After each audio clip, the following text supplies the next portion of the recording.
Being alive is hectic, and that's why we need time for us, a place for honest conversation and real connection. Thank you so much for being here, and let's get stuck in.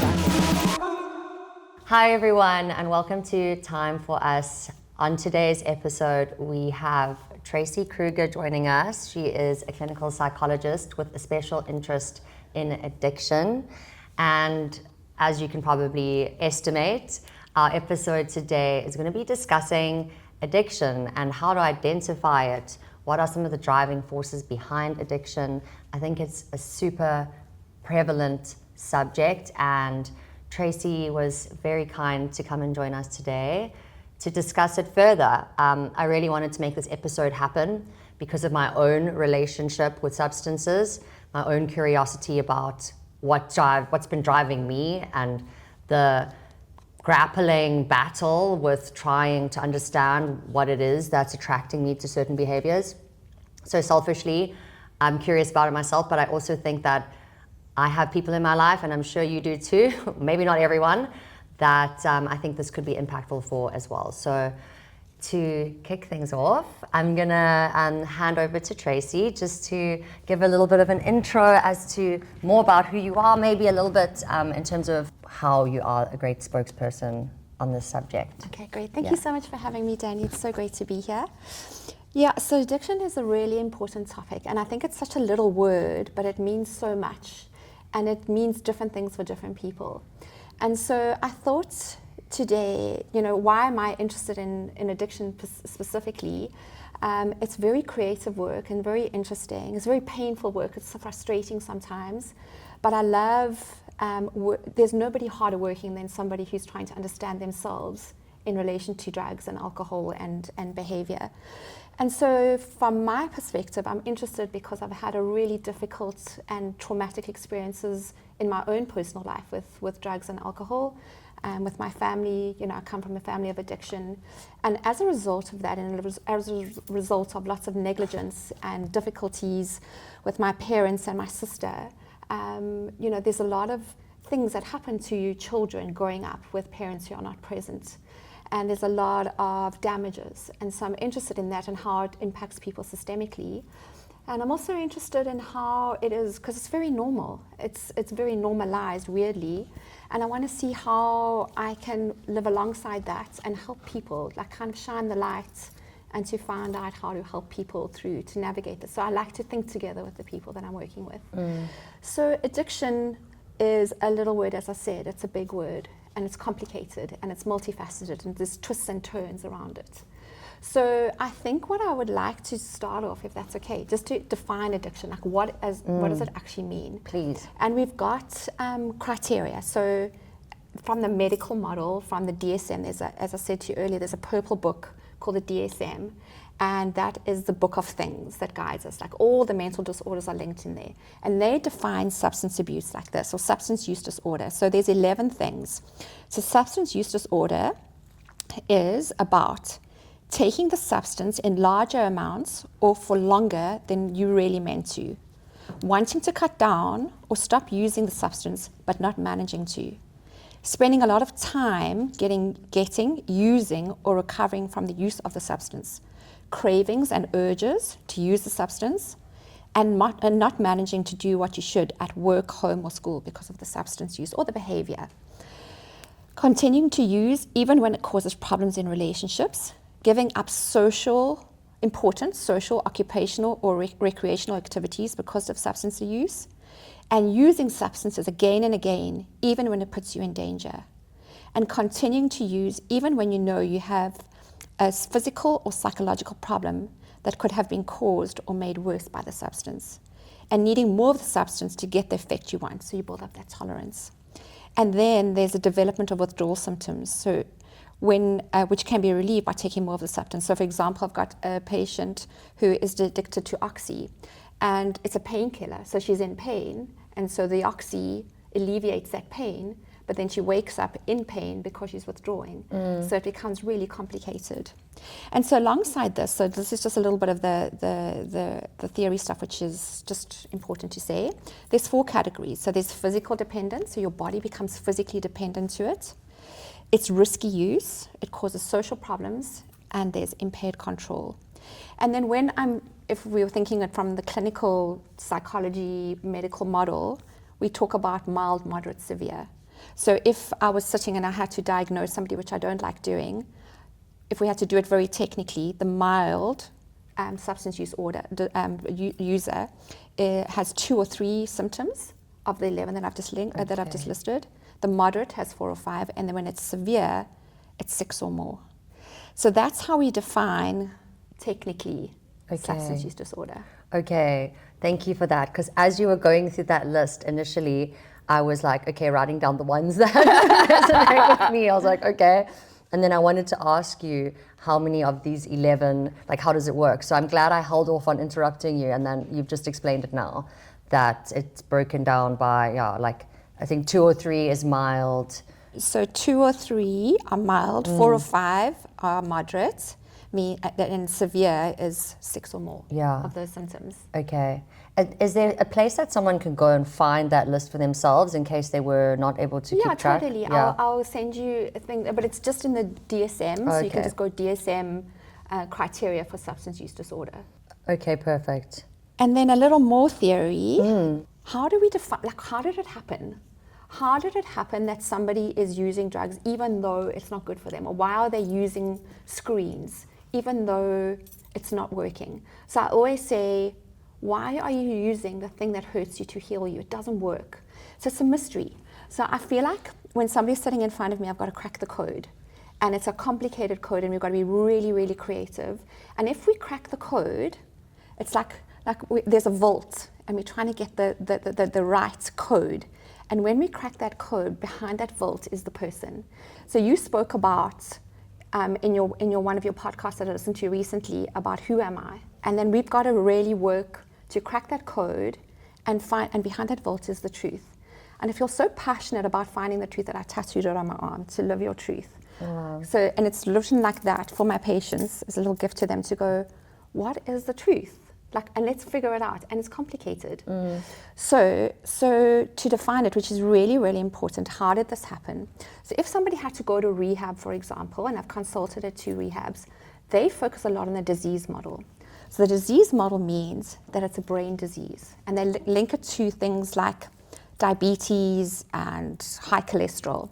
So it's characterized by an altered brain structure and functioning.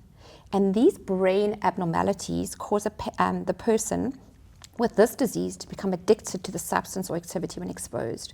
So the person's got a susceptible, there's something like a brain glitch. And if they, for example, have this and they try cannabis for the first time or alcohol or something, and they go, oh my gosh, this is amazing, and that causes the disease to wake up. Are these brain glitches hereditary?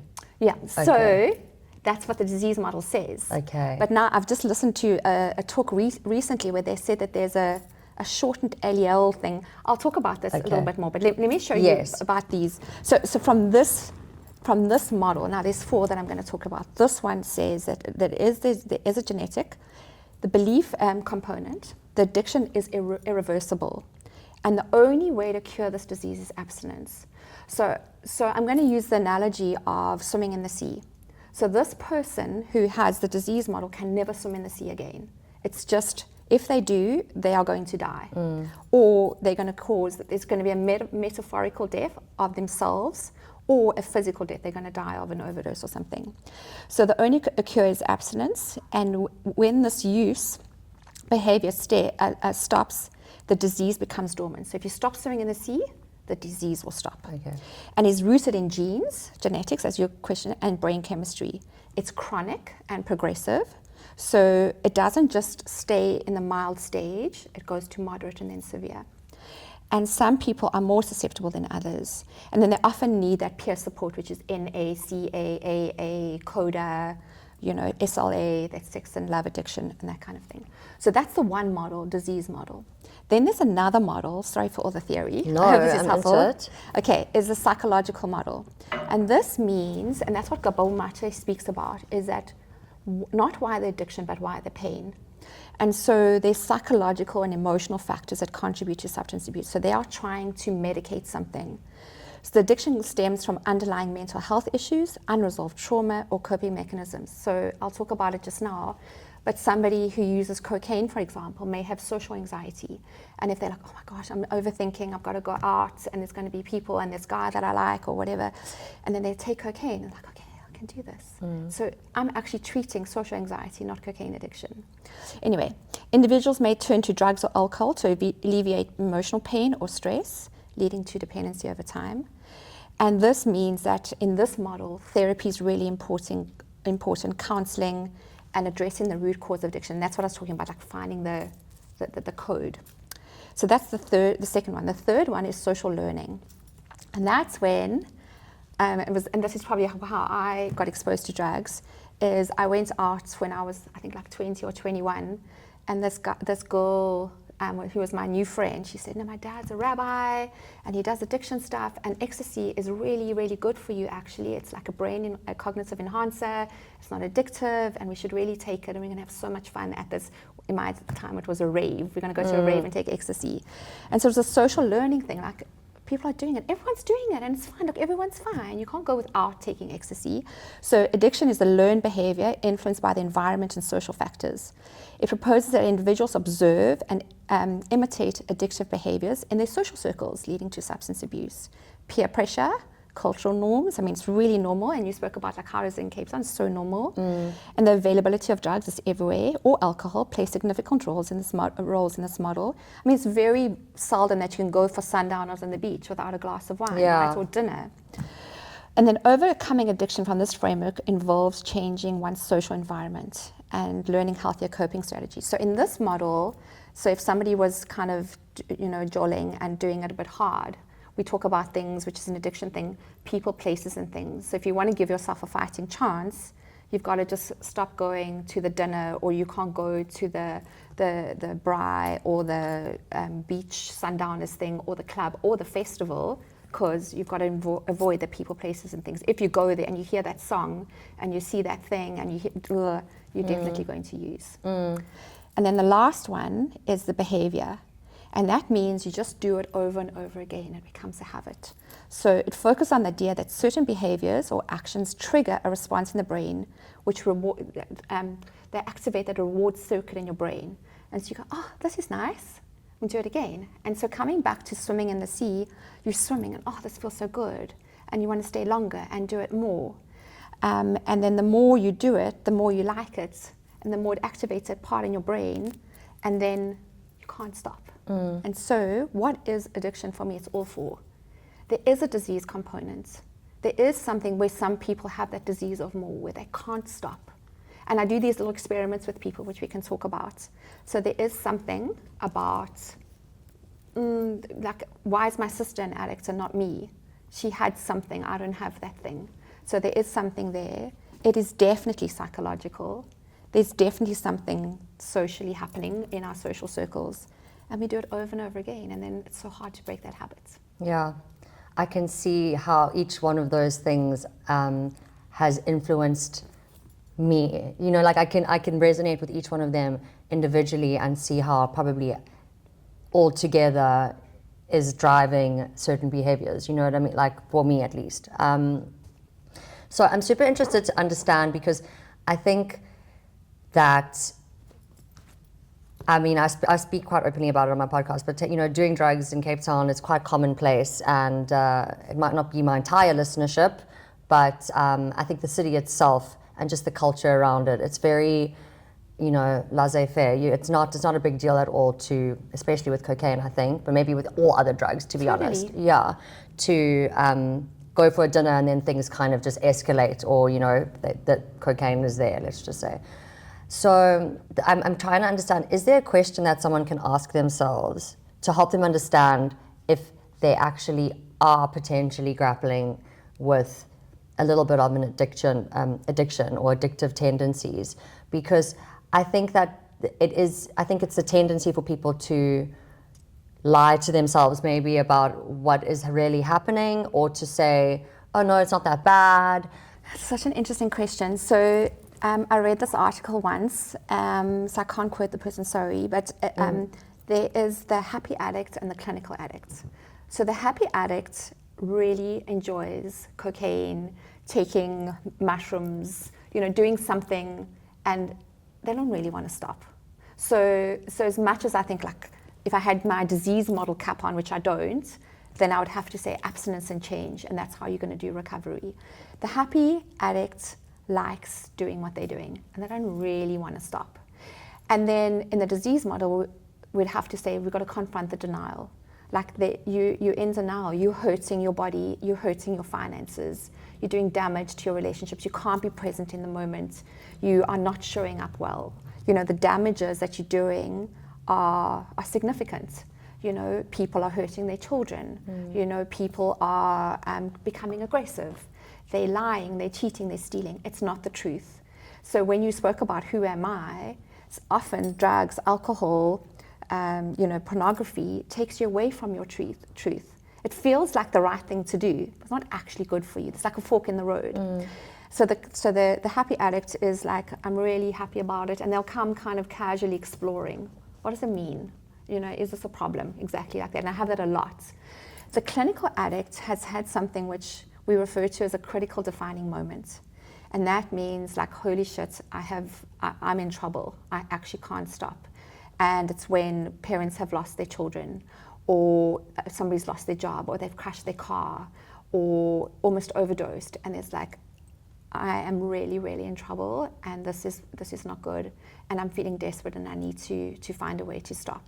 And it becomes serious, and then we can start going and we confronted the denial, and then we've got to start the code work. How can we stop? And so there's different ways to do that. So there's some people speak about that abstinence and change model, which I said, you've got abstinence, and there's another thing called harm reduction. So coming back to the sea waves analogy, my one patient that I was talking to, I said, listen, this is like a bit much.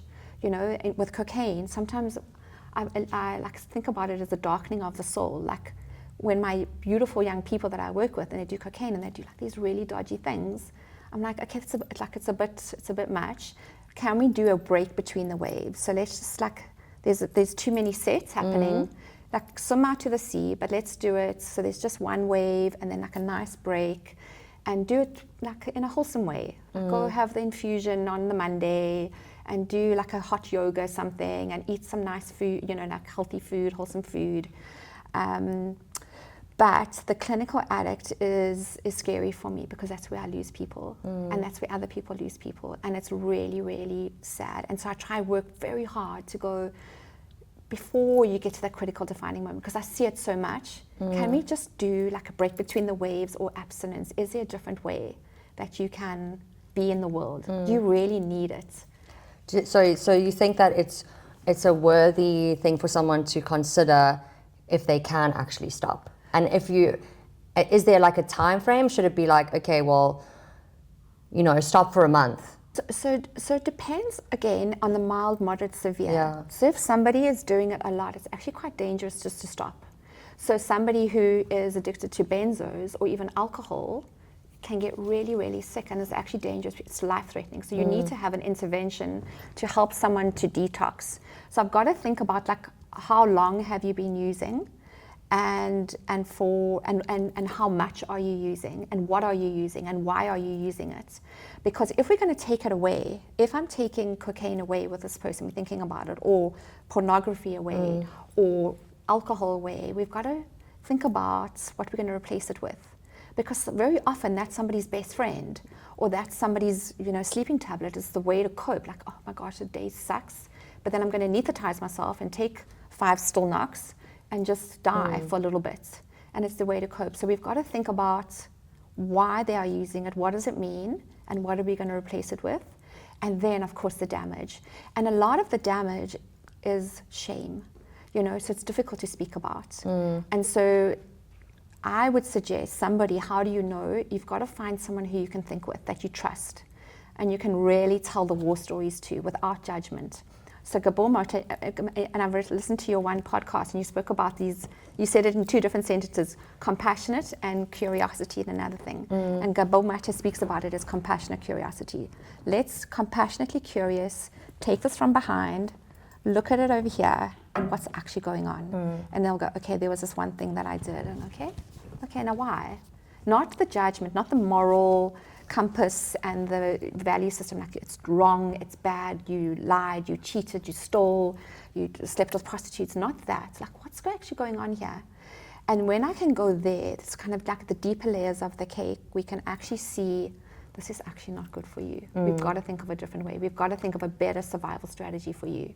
I feel like it's such an interesting one because, yeah, I feel like I have people in my life that, in my opinion, and it's like, who am I to say and judge? It's not a matter of judgment, but there's certain people in my life where I feel as though their drug intake is concerning, but their life isn't bad enough that they've lost their job, that the wheels are falling off, but there are signs that it's not good. They're not living to their fullest capacity.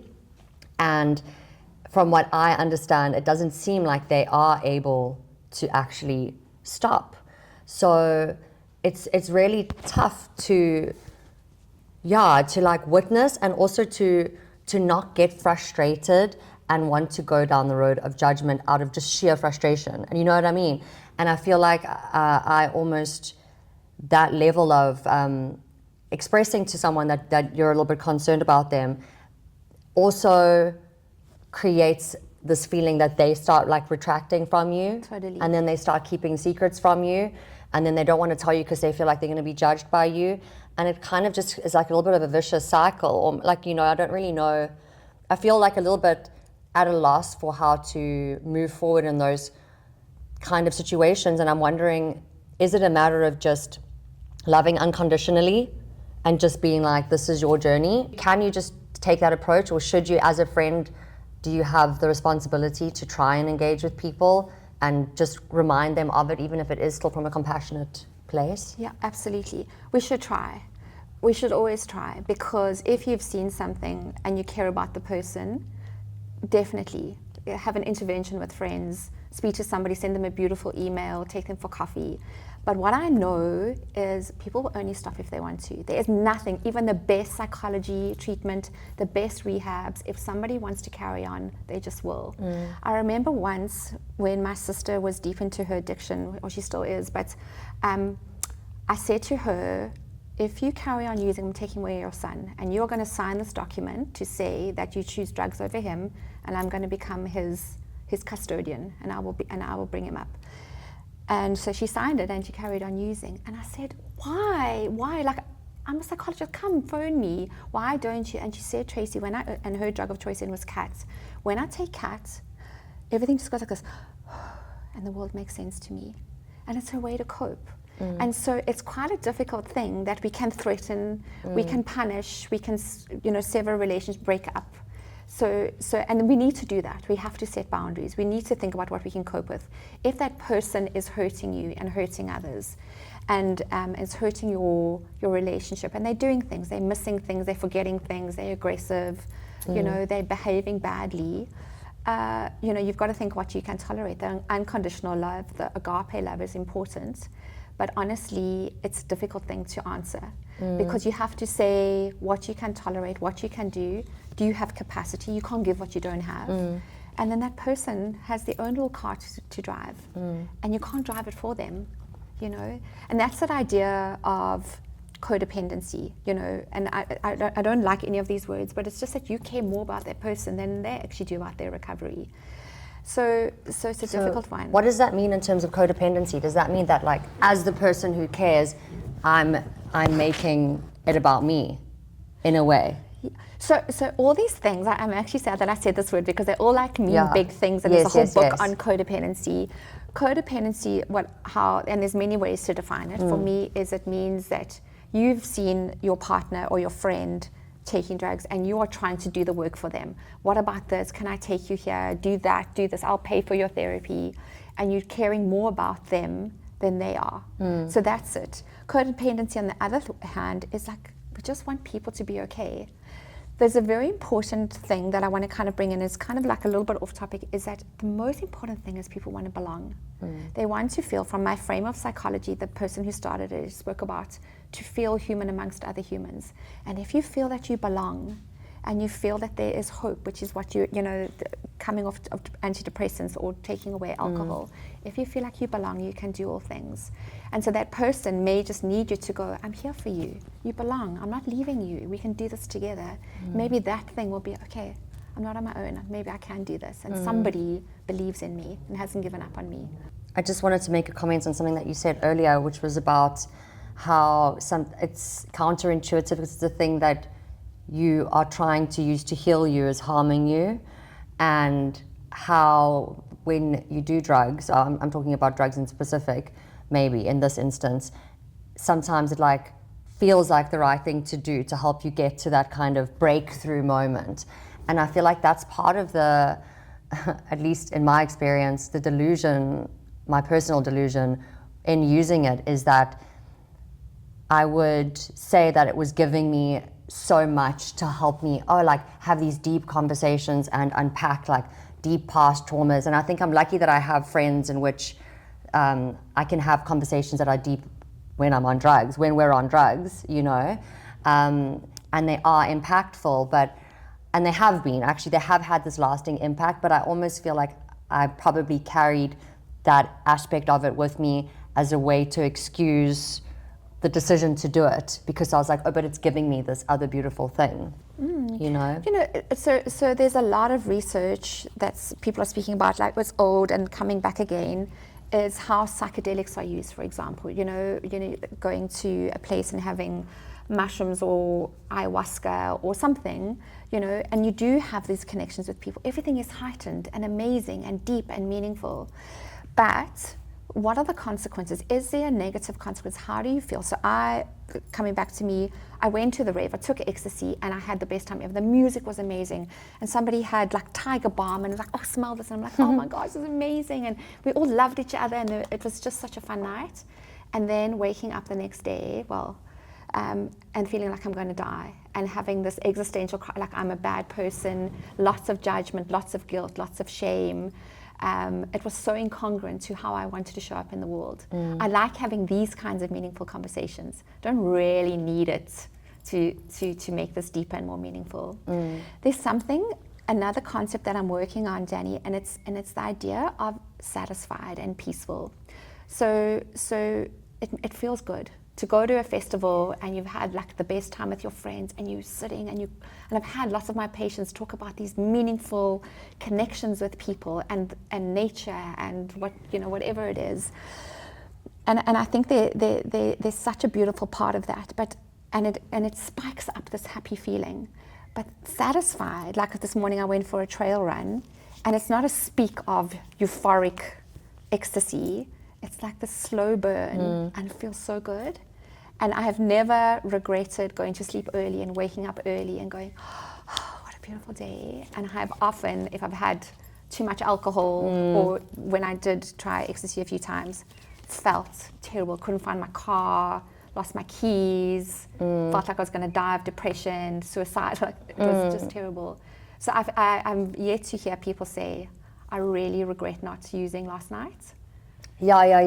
That's so true. You wake up and you're like, you're always like, oh my word. That was nice. Yeah. I went and had a nice night. Yeah. I came home at 10, had one glass of wine. Yeah. Got peaceful. Yeah, it's so true. It's so true. Okay, so I wanted to ask you this question. Can someone use drugs for years and not be addicted? So there's another, if you're sitting in, if I had a piece of paper now, I would draw this.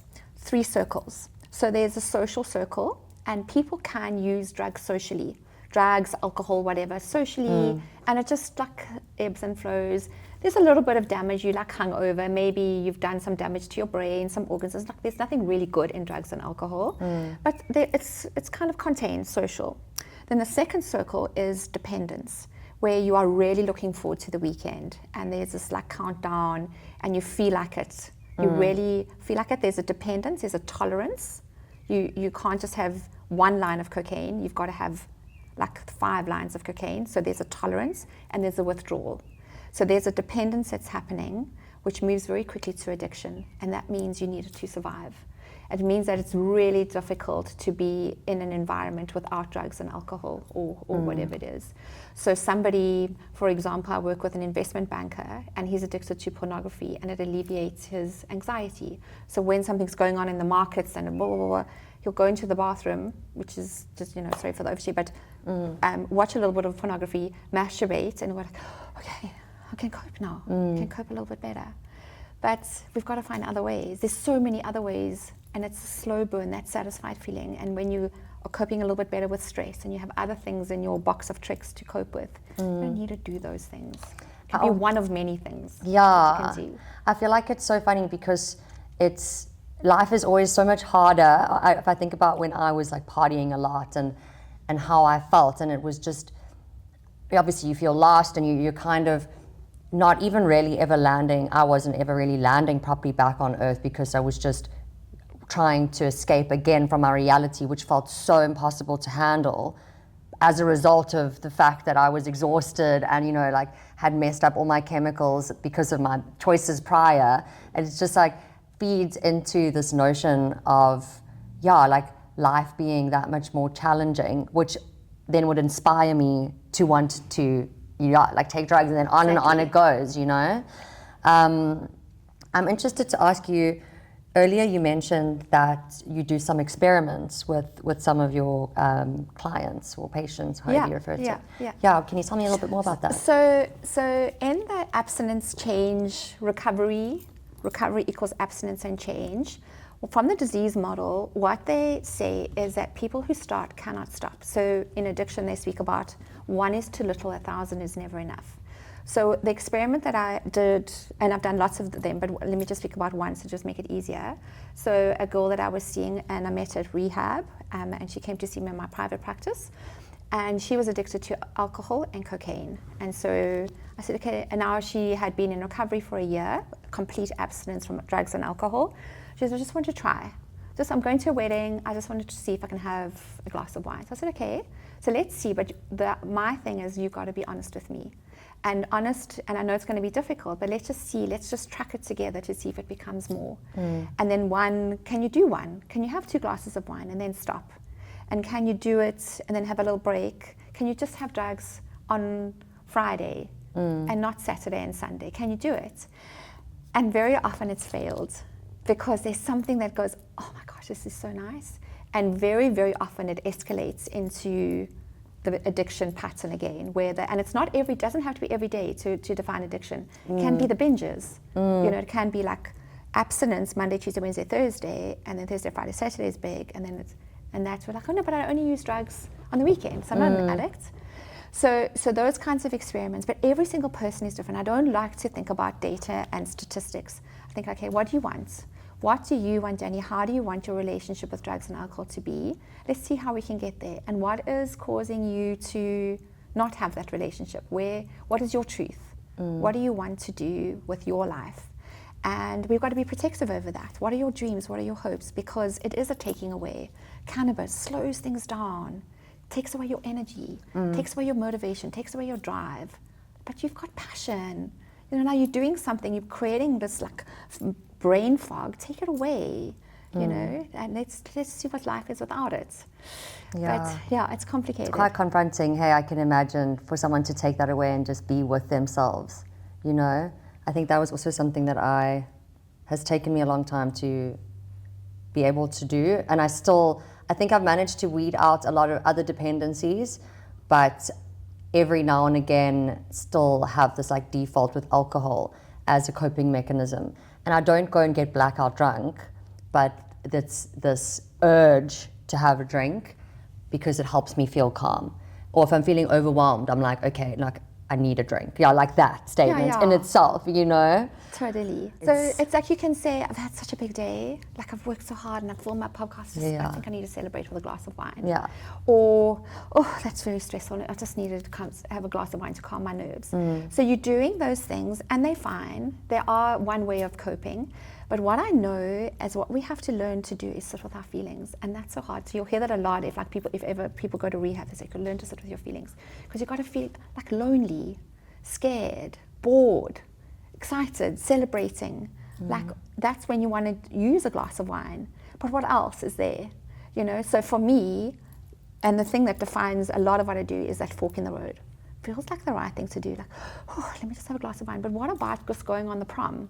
Have a peach, have some water, listen to something really cool, some music, go to a yoga class, and that feeling, that slow burn, that satisfied feeling. Or just if you're lonely, just be lonely. If you're sad, just cry. If you're angry, just swear and shout and holy fuck, this is so hard. Do we have to medicate it? Why do we need to? Sometimes, of course, it's like, that was nice, a nice glass of wine.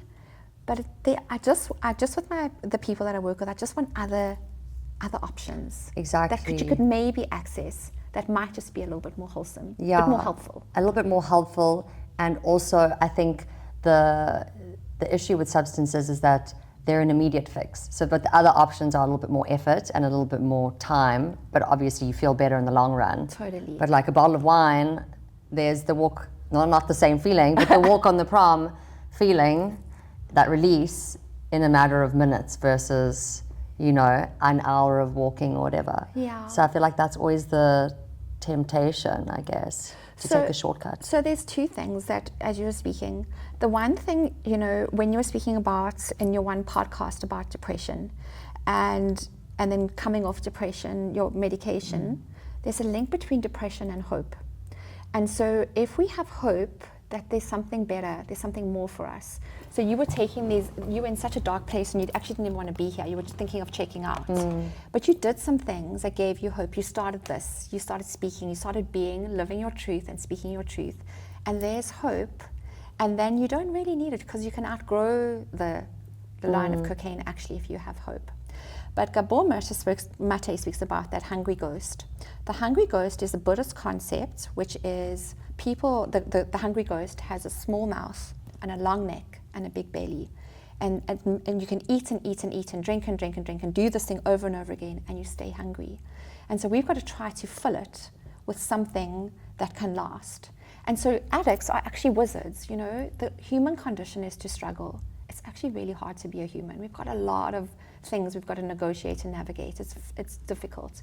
So if it's our human condition to struggle and we are in pain a lot of the time, what can we do to cope? And how can we fill that with something else that could fill that? And there is hope, there is curiosity, there's creativity, there's purpose. Doing something like this will gives you meaning and it gives you purpose. So like last night, I think, for example, we're like, should I go out, having a joy, have a glass of wine? But I've got something so cool to do today. I'm going to go for a trail run and then I'm going to come meet you. So just have an early night and have some water. And then it feels so much better because I can show up better. And that is living your truth and speaking your truth. It just becomes a better way of being, more peaceful. Yeah. I have a question for you based on that that exact description, because this is how my evening went last night, actually. I recorded the whole day, had 4 guests. I started my period yesterday as well, so I think it was just like the hormones and like a lot had happened. Everything reached this like culmination and it was beautiful, but I was absolutely sapped of energy by the end of the day, and I still had a lot to do in preparation for today. So I was also feeling like overwhelmed and like not really sure. I don't know. I guess I didn't even really know how I felt. I didn't know how I felt. So I went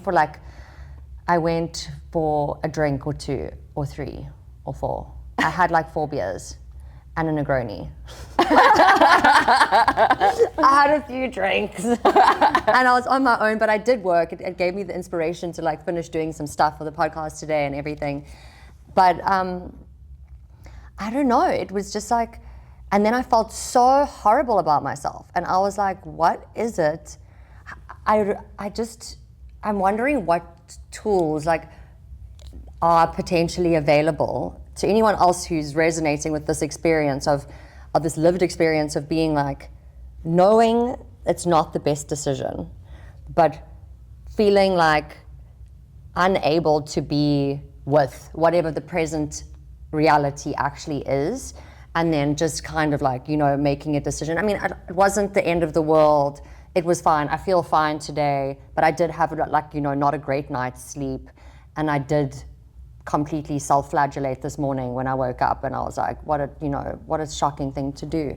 I just feel like, is there anything that one can do to like just stop yourself? But like, you know what I mean? Just stop yourself before you get to that point of, There's so many things, but there's this one guy, he was a Harvard professor and a heroin addict, and he spoke about addiction and self-control.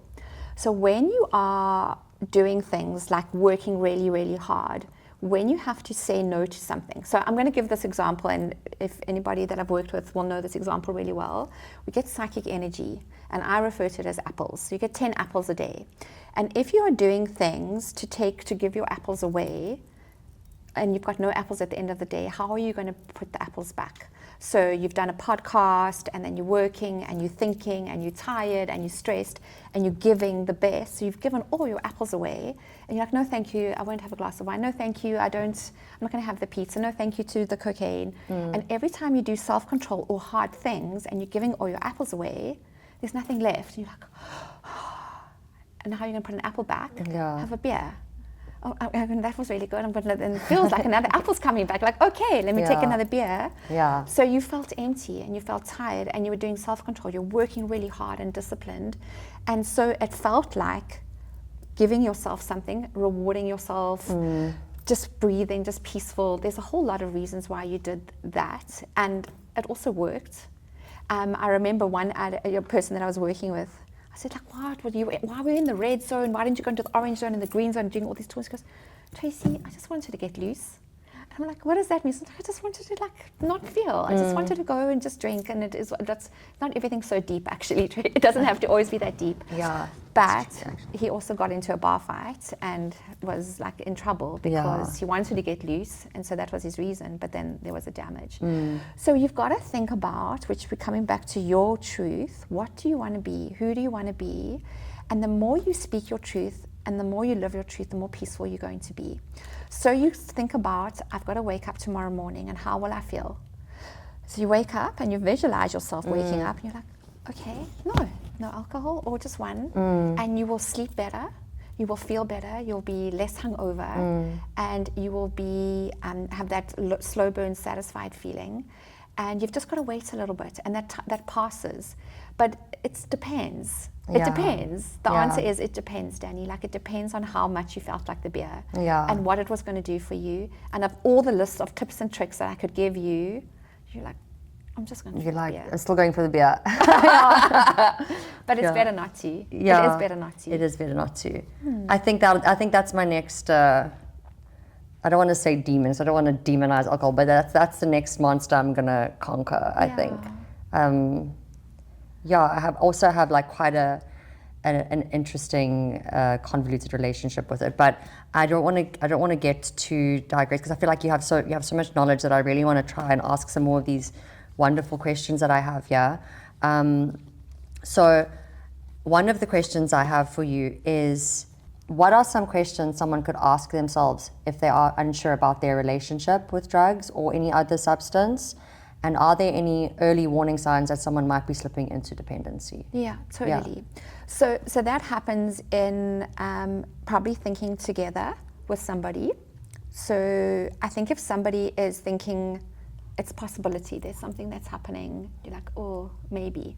I think the first thing you should do is go and think with somebody that you trust. And a therapist maybe that is a really good fit for you, or somebody like a friend or family member who you can really be honest with about the damages. And we want to know about the damages, because then we know what is actually going on. You're missing work, you have no money in your bank accounts, you're gambling, you're lying, you're cheating, you're stealing. And so I've got a little analogy that I do, and I speak about this idea of living your truth. So a little car driving on a road, and that's your truth path based on your value system. And when do you know you're going on a detour? And so there was an example that I used, and maybe I could just use this as a metaphor. There was this person driving along on a beach road and saw whales in the bay. And then thought, I want to go take photos. So went on this dusty road and got stuck trying to go up to go and look at from a vantage point to take a picture of the whales. And so he got stuck, and he needed somebody to help pull him out. Rope, stones, and rocks under the wheel to try and pull them out. And then eventually got to the top, looked, the whales were gone. It was a mirage. Or they missed it. Yeah. Went back down the same road and got stuck again. Now it was later, there were less people. It took longer to get his little cart. The rope broke from somebody, so there's more damage. So he was on a detour. And so how do we know we're on a detour where we think we're going towards the whales? It feels like we're going to go there, oh, it's going to be such a fun night, we're going to a festival, it's going to be amazing. And the mirage of the whales, but it's a detour because you're not living according to your value system. And so then I say, and I give my patients homework to say, what are 10 things that you value? Is it a healthy body? Do you care about your brain? Do you care about your body? Do you care about money? Do you care about relationships? Do you care about exercise? You know, what is your value system? And if you do those 10 things, you are living your truth. If you're not, you know, when you go to a festival, you don't eat well, you don't sleep well. You might have kissed somebody that you're like, oh no, or slept with somebody. You know, there's like, I'm on a detour, but it felt like a mirage. It felt like the whales, right? And so I want to know from the person, what is your truth path, and how are you on a detour? And that every single person's different. So my value system could be a very religious one. You know, no, these are very principled. And somebody else can go like, it's okay to like use drugs every now and again, and it's fine with my value system. So you've got to think about your value system as you're uncovering, you know, based on your last podcast, who am I? What are your values? I think that's some homework I must definitely run off and go and do. Okay, and then, so you're saying look at the damages and then also determine your value system as well. And if there's incongruence, there's anxiety. Yes. As soon as we are incongruent, we feel anxiety. And incongruence and anxiety are best friends. Guilt and anxiety are best friends. And when you feel guilty is when you've done something wrong. So you actually didn't do anything wrong last night, but you woke up feeling guilty. And that's actually, maybe the feeling could be disappointed. Like, maybe I should have done. But you didn't actually hurt anybody. You didn't lie, you didn't cheat, you didn't steal, you didn't do real damage. You look amazing today. So there's not real damage. But guilt causes anxiety, you know, and then you can't sleep, you can't eat well, you can't show up well. I feel like I could talk to you for hours. But and I think I'm going to read the question because I tried to make sure that I was phrasing it correctly. This is a personal one. What guidance would you offer to someone who cares about a person in their life who uses substances differently than they do? Actually, this is a generic question, but maybe in a way that feels concerning. How can they approach the situation with compassion rather than control? And what are some of the healthy first steps to take when you're unsure of how to help? You know, it's, as I said to you from the beginning, if the person doesn't want to stop or is in that denial, so if we think about the 12 steps, the 12 steps starts with like confronting the denial. Your life has become unmanageable and you're powerless over your addiction. So that's when we start. And then we have to go into the different steps, which is a power greater than you will restore you to sanity. So we've got to think, could you be that power? Could you go like, your behavior is insane. It's, well, maybe we won't use that word, but you could say, like, you're not, it's not you. I feel really worried about you. And so to express love and concern is definitely one way to do it. To get help is another way. When it becomes really, really worrying, so you know, you could find a therapist for the person or suggest rehab. I have somebody at the moment who is out of control and we need to get them sectioned.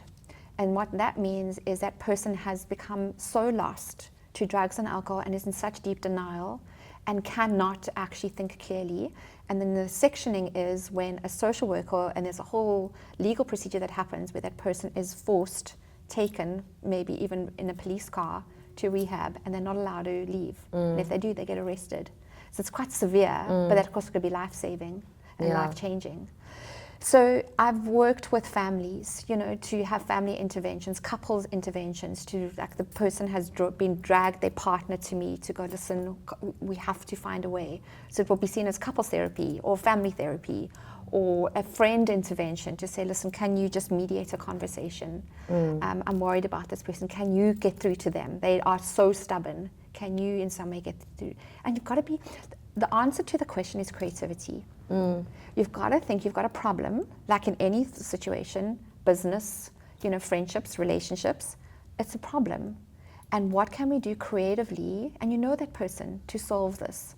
What could they listen? I've got podcasts. So for me, I've got podcasts that I send. I've got a Linkin Park song. I've got tools. I've got workbooks, NA, AA, CA, sponsors. There's so many things. And somebody will go, oh, that song, that Linkin Park song, just like hit it for me. I've got little YouTube clips that actually resonated well with me. I'm ready to begin. So you've got to try creatively. And I do that. I have to be so creative. It's not just a one size fits all. So your answer is not an easy answer. It requires patience, love, creativity. Yeah, sad. It's hard work. It's hard work because they don't listen, stubborn. Yeah. And they don't often feel don't like it. see it as like a problem. I feel like at least in the circumstances around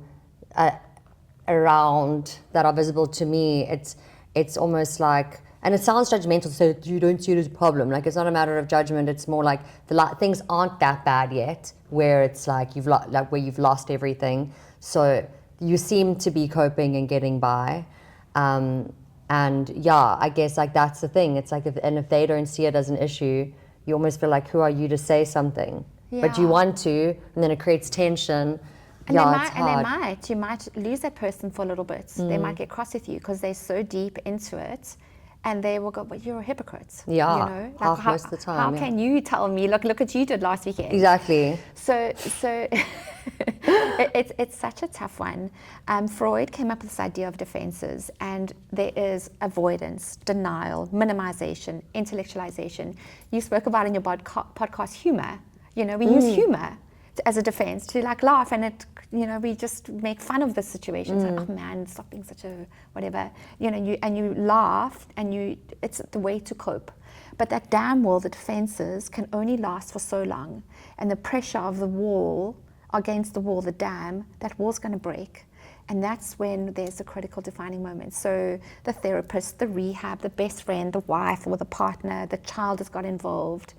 And then that flipping critical defining moment, the rock bottom, and then it's so painful because then something's happened to that person and it feels irreversible. Like I've got people who've lost their children and will not be alienated from their children forever because of the damages that they've done.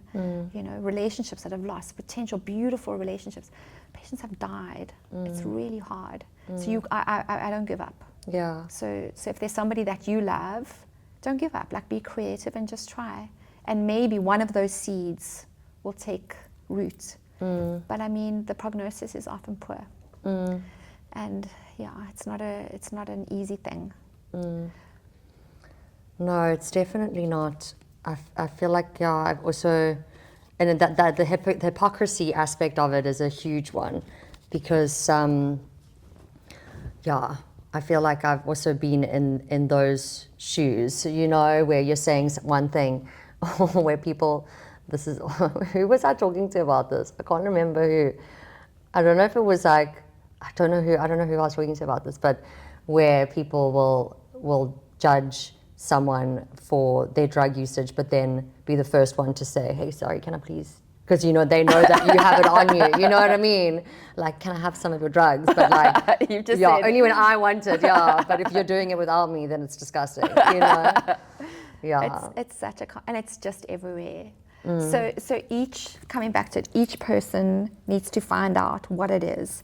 And so I worked at this Dutch rehab. I consulted there for a little bit, and they had to do these talks. And I like to use metaphors for talks. And they spoke about what does it mean to be clean. So there is a stigma, like what does it mean to be clean, which means that if you're not clean, you're dirty. So there's a lot of, like in the AA, NA, how much clean time have you had? How long have you been clean for? So we use the swimming pool analogy, which I think is quite nice. And maybe, you know, with your friends, you could say, okay, there's a pool, it's dirty, it's muddy, there's sand, there's leaves, you can't swim in it. So what does it mean for your swimming pool to be clean? What are the leaves? What is the sand? What is, like, how do we get the alkaline, the acid, the HTH chemical balance so you can swim in your pool? And every single swimming pool is different. But when you swim in that pool, it's the best. So we've cleaned it out, and we've got to find out what the leaves are my trauma, and this is my heartache, and my parents, and my and all of these things, and you clean out the pool. It takes a little time to figure it out. It's not an easy question to answer, and there's not an easy answer for the question. So I like to use that kind of thing, and maybe some creativity, and slowly. I mean, as I said, it's a human condition to struggle. So struggle with it, wrestle with it, find out how we can do better and be better and transcend into the person that we were purposed to be. So it's hard, but I don't think hypocrisy is a reason to stop. Let's think together. Yeah. We let's be human amongst other humans. We belong. We struggle. There's nobody better or worse than us. Yeah, exactly. So let's try find a way that might make more sense, that will bring us more peace. Yeah. And that slow burn, satisfied feeling. Slow burn, satisfied and peaceful. Yes. There you go. I love that. I love that so much. Tracy, this has been incredible. Is there anything else that you feel like you'd like to touch on before we? No, I think to say, just to kind of close the loop, addiction is complicated. I don't even like to speak about the word addiction. If you or somebody has an unhealthy relationship with something and it's bigger than you, it's really worth taking it from behind, bringing it, looking at the shape of it, the size of it, how big is it, what feeds this, what makes it bigger, what makes it smaller, and engage with it. The more you push it away, it's like it doesn't go away, it's still there. You've medicated loneliness or pain. It hasn't worked, it's still there. Bring it forward and get somebody to help you to think about it. And then it's better. It's better when you don't have a very unhealthy relationship, because the damages are significant. Thank you very much for your time today. And thank you for having me. It's been so lovely to be here. So wonderful. And yeah, I really hope that this episode is impactful for anyone listening, and for those who need to hear it, for those who just can use the extra information and could use being a little bit more curious. I really, really, as I said, appreciated your time. I think that this conversation on addiction is such an important one. I think it's such a layered subject and it's so convoluted. We did our best. It's good to start the conversation. It's a good, We have to start. Exactly, got to start somewhere. Thank you so much. Thank you.